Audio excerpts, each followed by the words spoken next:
সুন্দর ধান আমাদের মেশিনের মাধ্যমে কাটা হচ্ছে বর্তমান। কত সুন্দর, হাজার হাজার বিঘা ধান কাটছে দিনে। এই তো কত সুন্দর লাইন বাই লাইন করে কাটে যাচ্ছে।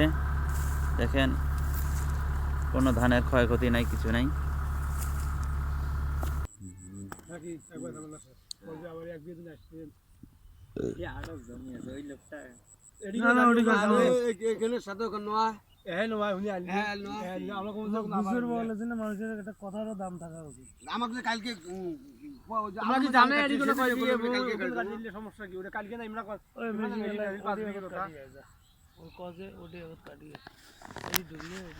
কালকে রাইতো আমার মেশিন ওডি নিয়ে যে রাখা কথা, মানে উনি কালকে কামলা নিছে নিয়ে তাও ঘুরে দিলাম যে আমরা তো কামলা রাইতে 11টা বন্ধ এদিকে না তোমার নষ্ট হয়ে না।